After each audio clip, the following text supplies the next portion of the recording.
नमस्कार, मैं कुमारी श्रेया। शिक्षा की बात हर शनिवार के इस नए अंक में आप सभी शिक्षा प्रेमियों का हार्दिक स्वागत करती हूं, अभिनंदन करती हूं। आज पुनः आप सभी शिक्षकों के द्वारा पूछे गए सवालों के जवाब के साथ हमारे बीच मौजूद हैं शिक्षा विभाग के अपर मुख्य सचिव doctor S Siddharth sir. Sir, बहुत बहुत स्वागत है आपका। सर, पिछली बार हमने TRE 3 के प्रश्नों पर बात की थी। सर, उस संबंध में आप कुछ कहना चाहेंगे? देखिए, मैंने पिछली बार कहा था कि हम लोग TRE 3 का पोस्टिंग हम लोग कर देंगे और ऑलमोस्ट बन गया है। कल सबसे पहले प्रथम 11 जिलों का हम लोग पोस्टिंग ऑर्डर निकालेंगे। मंडे को दूसरे 11 जिलों का निकालेंगे और ट्यूसडे को बाकी जिलों का निकालेंगे। और सभी जो भी टीचर्स जिनको स्कूल अलॉटेड है, ये आदेश उनको दिया जा रहा है कि वो 15 तारीख, इस महीने की 15 तारीख से पहले अपने अपने स्कूल ज्वाइन कर लेंगे और शैक्षणिक कार्य संचालन करेंगे। तो मैं चाहूँगा कि वो सभी जो टीचर्स हैं वो अपने अपने स्कूल्स ज्वाइन करें। और ये हो सकता है कि उसमें किसी को कोई समस्या हो, अपनी व्यक्तिगत समस्या हो, लेकिन क्योंकि नई बहाली है इसलिए सभी को अपने अपने फर्स्ट पोस्टिंग जिलों में ज्वाइन करना आवश्यक है और बाद में अपनी जो व्यक्तिगत समस्या है वे DO के माध्यम से राज्य मुख्यालय को भेज सकते हैं। तो मेरी सबको ये शुभकामनाएं हैं कि सभी लोग अपना ज्वाइन करेंगे। साथ ही साथ नेक्स्ट वीक हम लोग TRE 1 और TRE 2 के महिलाओं का स्थानांतरण जो दूरी के आधार पर है उसको टेकअप करेंगे। आपको ज्ञात होगा कि हम लोगों ने पिछले सप्ताह तक जितने भी विशेष समस्याएं हैं, बीमारी है, विकलांगता है, पति पत्नी है और उसके छूटे हुए मामले भी हम लोगों ने टेकअप कर लिए हैं। अब केवल बच गए हैं हमारे महिलाओं से संबंधित जो दूरी वाला है। तो TRE 1 और TRE 2 के भी हम लोग अगला सप्ताह टेकअप करेंगे और सभी को अपने अपने जो लॉगिन ID है ई-शिक्षा कोष, उसमें जानकारी प्राप्त हो जाएगी। इसलिए इधर उधर जानकारी के लिए आप लोग भटके नहीं। आपको अपने ई-शिक्षा कोर्स के लॉगिन में पहले तो SMS जाएगा और SMS जाएगा जिसके माध्यम से आप ई-शिक्षा कोर्स के लॉगिन में अपना अपना स्थानांतरण जिला देख सकेंगे। दूसरा एक मैं जानकारी ये देना चाहूँगा कि परसों मुझे एक पत्र मिला था अपने डाक में। मैं यूजुअली सभी पत्र बड़े ध्यान से पढ़ता हूँ, बहुत सारे लोग मुझे पत्र लिखते हैं। मैं उस पत्र में बहुत सारे इश्यूज़ थे और विशेषकर जो टीचर्स की समस्याएं हैं उसके बारे में बड़ी लंबी चौड़ी पत्र थी। और ये एक BPSC TRE 1 के जो शिक्षक हैं उन्होंने लिखा। मैंने 2-3 बार इस पत्र को पढ़ा और क्योंकि मैं इस कार्यक्रम के माध्यम से हम लोग शिक्षकों की, बच्चों की, स्टूडेंट्स की समस्याओं पर हम लोग प्रकाश डालते हैं। मैं चाहूँगा कि वो पत्र आप इस कार्यक्रम में पत्र है, थोड़ा इसको पढ़ा जाए इस पत्र को। जी सर। एक शिक्षक का शिक्षा विभाग के ACS doctor S Siddharth sir का नाम एक पत्र। आदरणीय ACS महोदय, अपर मुख्य सचिव शिक्षा विभाग, आपके द्वारा प्रत्येक शनिवार को एक YouTube चैनल पर शिक्षा पर चर्चा नाम से एक कार्यक्रम आता है जिसमें आपके द्वारा बड़े ही प्रमुखता से छात्रों तथा शिक्षकों के द्वारा पूछे जाने वाले सवालों का आप जवाब देते हैं। मैंने भी कई दफे उसी चैनल पर कमेंट्स में जाकर अपने प्रश्न लिखे जिसे मैं विभाग के जिले स्तर पर एक व्यापक कमी के स्तर पर देखता हूं, जिस पर मैं आपका ध्यान इस पत्र के माध्यम से आकृष्ट करना चाहता हूं, क्योंकि मेरे वे प्रश्न आज तक उस चैनल पर नहीं पूछे गए हैं। मान्यवर, आपने शिक्षा विभाग में टेक्नोलॉजी का प्रयोग कर खासकर ई-शिक्षा कोर्स जैसे ऐप लाकर एक क्रांतिकारी कदम उठाया है जिसे इतिहास आपके इस अनोखे नवाचार के लिए सदैव याद रखेगा। किंतु इन सबके बावजूद कुछ ऐसी कड़ियां हैं जिन पर शायद आपकी नजर नहीं गई हैं। मैं इस पत्र के माध्यम से कुछ निम्नवत बिंदुओं के माध्यम से शिक्षकों, जिसे आप सदैव से भविष्य निर्माता जैसे शब्दों से सुशोभित करते आए हैं, कि मन की वेदना को कहता हूं, हमने आपकी सदैव सुनी है, अब सुनने तथा इसके समाधान की बारी आपकी है। महाशय, आपने कुछ कर्तव्यहीन शिक्षकों को विद्यालय से बाहर रहने की गुप्त सूचना पर आपने उन पर उनके नैतिक दायित्वों का पालन सुनिश्चित करने हेतु हाजिरी दर्ज करने हेतु ई शिक्षा कोष जैसे ऐप लाए। आपके इस क्रांतिकारी निर्णय ने वास्तविक तौर शिक्षकों की पहुंच को विद्यालय से सुनिश्चित किया। इसके साथ ही साथ इस ऐप ने शिक्षकों का समय पर विद्यालय आना तथा समय के बाद विद्यालय से जाना सुनिश्चित किया। किंतु विभाग द्वारा जिलों को समय से शिक्षकों के वेतन तथा एरियर के भुगतान हेतु राशि भेजने के बावजूद शिक्षकों के वेतन का भुगतान समय से क्यों नहीं? शिक्षकों को समय से वेतन का भुगतान हुआ कि नहीं, इसकी निगरानी ई शिक्षा कोष ऐप से क्यों नहीं? विभागीय आदेश के बावजूद शिक्षकों के वेतन तथा बकाया राशि का भुगतान नहीं होने पर डीईओ तथा डीपीओ स्थापना का निलंबन क्यों नहीं? महाशय, आपने ई शिक्षा कोष ऐप को इतना व्यापक रूप प्रदान किया है कि जिसमें छात्र, शिक्षक तथा विद्यालय तीनों का समस्त डाटा संग्रहित है, जो शिक्षा के क्षेत्र में आपके इस क्रांतिकारी परिवर्तन का अद्वितीय पहल है। किंतु जो शिक्षक साथी मेडिकल लीव या अर्न लीव या किसी अन्य लीव जैसे मातृत्व अवकाश पर जाते हैं तो उन्हें भौतिक आवेदन डीईओ या डीपीओ कार्यालय में जाकर देना होता है। तो फिर इन आवेदनों को आवश्यक साक्ष्यों के साथ ऑनलाइन ई शिक्षा कोष ऐप पर करने की व्यवस्था क्यों नहीं? महोदय, आपके विचारों से आपकी शिक्षा के क्षेत्र में सुधार करने का जो जज्बा है, हमें उससे भरपूर मोटिवेशन मिलती है। बिहार की स्कूली शिक्षा व्यवस्था को अद्वितीय बनाने का जो स्वप्न आपने और पूरी बिहार की जनता ने जो देखी है, हम उसे पूरा करने में अपना सर्वस्व निछावर कर चुके हैं। हम पूरे मन से, पूरी लगन से बच्चों को पढ़ाते हैं। हम उन बच्चों को भी पढ़ाते हैं जो पढ़ना नहीं चाहते हैं। हम उन अभिभावकों को भी प्रेरित करते हैं जो अपनी बच्चियों को पढ़ाना नहीं चाहते हैं। इतना करने के बाद हमें अपने वेतन भुगतान हेतु तथा बकाया राशि के भुगतान हेतु आपके डीईओ तथा डीपीओ के यहाँ क्यों जाना पड़ता है?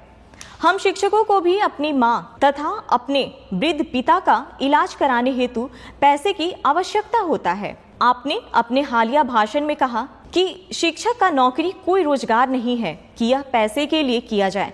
टीचिंग एक सबसे अलग जॉब है। आपके इस कथन ने मुझे व्यक्तिगत रूप से एक अलग दर्जे पर अपने शिक्षण कार्य हेतु उत्साहित किया। हम अपनी मजदूरी मांगना भूल भी जाएं, मगर हमारा आत्मसम्मान नहीं। आप शिक्षा विभाग के एसीएस होकर हम तमाम शिक्षकों को इतना मान सम्मान देते हैं। आप सभी शिक्षकों को आप कहकर संबोधित करते हैं, किंतु दुर्भाग्यवश आपके डीईओ, डीपीओ तथा उनके कार्यालय के लिपिक, परिचारी सभी लोग हमें अपमानित करते हैं। हमें तुम कहकर, कभी अरे कहकर बोला जाता है। हमें घंटों कार्यालय के बाहर इंतजार कराया जाता है। मान्यवर, आपके डीईओ तथा डीपीओ के दुर्व्यवहार के सामने आपका सारा मोटिवेशन समाप्त हो जाता है। उस पल हमें ऐसा लगता है जैसे शिक्षक बनना हमारे लिए गुनाह हो गया है। महाशय, हम शिक्षक अधिकांशतः आपके डीईओ तथा डीपीओ के कार्यालय में जाते क्यों हैं? अर्न लीव के लिए, मेडिकल लीव के लिए, मातृत्व अवकाश के लिए, वेतन भुगतान या बकाया राशि भुगतान के लिए। हम कार्यालय उपरोक्त कार्यों हेतु जाते हैं, तभी हमसे चढ़ावा मांगा जाता है, हमें अपमानित किया जाता है। अगर आप उपरोक्त कार्य हेतु ई शिक्षा कोष ऐप पर भी व्यवस्था कर दे तो कुछ हद तक हम शिक्षकों की मन की वेदना को आप दूर कर सकेंगे। महाशय, जब आप आपके डीईओ, डीपीओ महीने के 1 तारीख को अपनी मजदूरी ले लेते हैं, तो आप हम शिक्षकों की मजदूरी देने में 1 से 2 महीने का विलंब क्यों? एक अभिभावक अपने बच्चों का वेतन दिए बिना अपना वेतन कैसे पा सकता है? यह नैतिक रूप से बिल्कुल गलत है। आप भली भांति जानते हैं सर कि भूखे पेट मोटिवेशन भी काम नहीं आता है। आप और आपके डीईओ भाषण इसलिए दे देते हैं कि आपको कभी भी वेतन के लिए आपके अधिकार के कार्यालय का चक्कर नहीं लगाने पड़ते हैं। अतः महोदय से मेरा नम्र निवेदन होगा कि उपरोक्त बिंदु पर विचार करें ताकि बिहार के तमाम शिक्षक साथियों का दर्द कम हो। मैं इस पत्र को 2-3 बार पढ़ा और मैं इसीलिए इस पत्र को मैंने साझा किया क्योंकि इस कार्यक्रम को मेरे पूरे विभाग के अधीनस्थ सभी पदाधिकारी और कर्मचारी देखते हैं। और एक टीचर की वेदना जो है ना, जब वेतन समय पर नहीं मिलने का, उस वेदना को मैं बार बार हर मीटिंग में, जितना भी वीडियो कॉन्फ्रेंसिंग की मीटिंग होती है, मैं उनको कहता हूँ और ये मैं बार बार उनको चेतावनी देता हूँ। और आखिरी लास्ट टाइम मैंने जब मीटिंग किया था तो मैंने यहाँ तक चेतावनी उनको दे दी कि जब तक शिक्षकों का वेतन नहीं मिलेगा तब तक कार्यालय में जो पदाधिकारी हैं और कर्मचारी हैं ग्रुप डी छोड़ के, उनका वेतन की निकासी नहीं की जाएगी। मैंने यहाँ तक लास्ट टाइम कह दिया। और इस शिक्षक जो मुझे लगा टीआरई 1 के बहुत ही कमिटेड टीचर है, मतलब ये मेरे विचार से जब मैंने पत्र को बड़े ध्यान से पढ़ा तो मेरे मापदंड में बहुत एक आदर्श टीचर है, मतलब एक टीचर जिसकी मैं परिकल्पना करता हूँ और शिक्षा व्यवस्था जिसके कंधे पे है। और मेरा बहुत उम्मीद है ये टीआरई 1, टीआरई 2, टीआरई 3 और सक्षमता पास जो टीचर हैं कि इस प्रकार की भावना और इस प्रकार का जो मतलब कमिटमेंट है, यही हम सभी शिक्षक से चाहते हैं। यह उसका दूसरा उद्देश्य था। लेकिन अब जो देख के मुझे लगा कि हमारे शिक्षक कार्यालय, शिक्षा विभाग का कार्यालय जो है, अब वेतन तभी उसकी निकासी होनी चाहिए जब हमारे टीचर्स का वेतन पहले निकासी होगा। सबसे पहले जो फर्स्ट राइट है, पहले टीचर्स का वेतन निकासी होगा, उसके बाद ही हमारा जो सरकारी कार्यालय है उसका होगा। यह मैं पहले भी कह चुका हूँ और मैंने लास्ट टाइम इसकी चेतावनी भी दी थी। और इस बारे में शिक्षा विभाग बहुत सीरियस है। दूसरा ये है कि आपने देखा होगा पिछले सप्ताह हमने एक ग्रीवांस हैंडलिंग पोर्टल, एक वेबसाइट ई शिक्षा कोर्स का पार्ट बनाया, जिसमें 11 अव्यय उसमें है, 11 कंपोनेंट्स हैं, जिसमें भुगतान के बारे में है, जिसमें टीचर्स का अन्य टीचर तंग करने के बारे में है, जिसमें पब्लिक को टीचर तंग करने के बारे में है, जिसमें अन्य टीचर गायब हो जाने के बारे में भी है, जिसमें इंफ्रास्ट्रक्चर के बारे में है, बहुत सारे हैं। और इसको मैं रोज़ सुबह और शाम देखता हूँ। और यह निश्चित रही है, मैं सभी टीचर जो भी शिकायत उसमें है, और बिल्कुल यही शिकायत थी उसमें। जब मैंने खोला कि कितना पेमेंट पेंडिंग है तो बड़ा दुख हुआ मुझे कि मातृत्व अवकाश 1 साल पहले लिया था, अभी तक वेतन नहीं मिला उस पीरियड का। छुट्टी लिया, उसका वेतन नहीं मिला। तो मुझे बड़ा ख़राब लगा जब मैंने लंबित वेतन और सैलरी और अरियर का जो कंपोनेंट देखा। तो मैं ज़रूर सभी को, मैं हमारे शिक्षक, जो हमारे शिक्षा विभाग के जो स्थानीय पदाधिकारी हैं, मैं ज़रूर चेतावनी देता हूं कि अगर कोई भी लापरवाही हुई शिक्षक के वेतन में, भुगतान में तंग करने का, तो हम लोग उनकी जवाबदेही निर्धारित कर देंगे। ये मैं बिल्कुल स्पष्ट कर चुका हूँ और इस पत्र में भी मैं स्पष्ट कर चुका हूँ, मैं कोई लिखित में भी मैंने किया हुआ है। दूसरा है कि हम लोग ये व्यवस्था ज़रूर जो मांगा गया है कि सभी चीज़ें ऑनलाइन हो। आपके अवकाश है ऑनलाइन होगा, आपका सीएल होगा ऑनलाइन होगा, आपका मातृत्व अवकाश होगा ऑनलाइन होगा। और जहाँ तक का ये आवेदन पत्र हैं, जैसे इन्होंने मेंशन किया है, अर्न लीव है, मेडिकल लीव है, मातृत्व अवकाश है, वेतन भुगतान का बकाया है, ये सभी अब हम लोग ऑनलाइन ही करेंगे। मतलब अब ये जो कार्यालय में कागज़ जमा करना, फिर लोकल जो स्थानीय क्लर्क के बारे में विलम्ब करना, ये बड़ी सीख है। मैं बहुत प्रभावित हुआ इस पत्र के बारे में। शिक्षक ने अपना नाम नहीं बताया, उसने केवल ये लिखा है, एक शिक्षक बीपीएससी टीआरई 1। तो मैं बहुत प्रभावित हुआ इस पत्र से। और यह मैं अपने ऑफिसर्स को कहूँगा कि ये सभी जो कमेंट्स और जो सुझाव दिए गए हैं, तो इस पर अमल करें और यह सुनिश्चित करें कि जो टीचर्स हैं वो ज़्यादा से ज़्यादा समय अपने विद्यालय में बिताएं। और साथ ही साथ इस बार आपको याद होगा कि हम लोगों ने मध्याह्न भोजन में भी हम लोगों ने प्रधान अध्यापक को अलग करने का निर्णय लेते हुए लोगों ने पायलट प्रोजेक्ट मध्याह्न भोजन का चालू किया है। देखिए, हम लोगों का ये उद्देश्य रहा है कि जो प्रधान अध्यापक हैं उनका जो मूल कार्य है उनका मूल कार्य स्कूल में क्या संचालन हो रहा है, टीचर्स आए हैं नहीं आए हैं, कोर्स जो है, जो सिलेबस है वो समय पे पढ़ाया जा रहा है नहीं जा रहा है, यह देखना है। साथ ही साथ बच्चों को किताबें मिल गई हैं, आपके जो रिपेयर्स हैं, छोटे मोटे रिपेयर्स हैं, नल है, बिजली का कनेक्शंस हैं, ये सब है, बहुत सारे बिल्स का भुगतान है।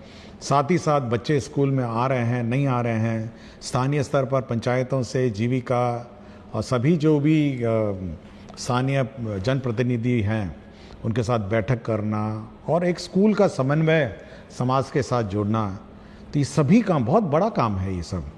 और यह देखा गया है और ये मेरा जो इंस्पेक्शन और फीडबैक से मिला है कि जो समय मिड डे मील में लगा उससे जो शैक्षणिक कार्य है ये प्रभावित हो गया है।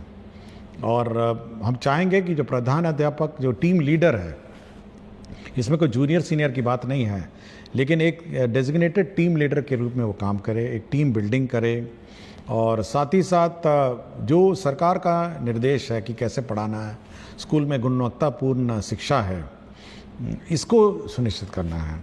अब जैसे हम देख रहे थे परसों, पिछले सप्ताह ही बात है, अब एक टीचर का आपने देखा होगा कि एक ही फ़ोटो पे 10 दिन अटेंडेंस लगा दिया। तो यह भी काम प्रधान अध्यापक का है कि जब वो टीचर आ नहीं रहा है और उसका अटेंडेंस लग रहा है तो ये चेक करके ये पता करना कि भाई अटेंडेंस लग कैसे रहा है।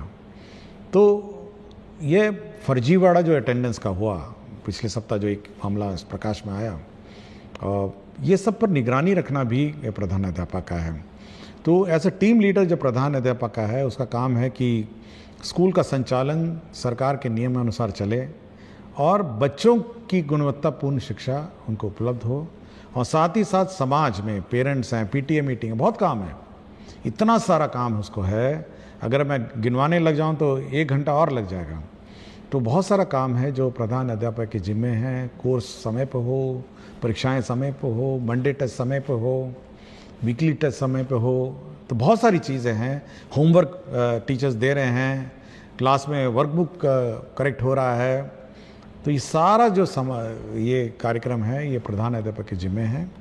और मैं, जिसने भी इतना लंबा पत्र बड़ा हाथ से लिखा हुआ था, तो बहुत सुंदर हैंड राइटिंग थी। मैं हैंड राइटिंग देख के मैं एक बार रुका कि इतनी सुंदर लिखाई है, उसको देख के मैं बहुत ही प्रसन्न हुआ और मैं बैठ के मैंने इसको 3-4 बार पढ़ा। तो मैं आज, इसीलिए मैंने आज इस कार्यक्रम को रखा कि आज एक बार इस पत्र के बारे में मैं सभी से चर्चा करूंगा और एक संवाद हम लोग शिक्षा में टीचर से संवाद स्थापित करना चाहते हैं, बच्चों से स्थापित करना चाहते हैं, अभिभावकों से करना चाहते हैं। और इसी कड़ी में मैं इस पत्र को आज मैंने पढ़ा, नमन करता हूँ, मैं उनको धन्यवाद देता हूँ कि शिक्षा क्षेत्र में सुधार के लिए उन्होंने मुझे पत्र लिखा। बहुत बहुत धन्यवाद सर। अगले सप्ताह पुनः आपसे मुलाकात होगी। धन्यवाद।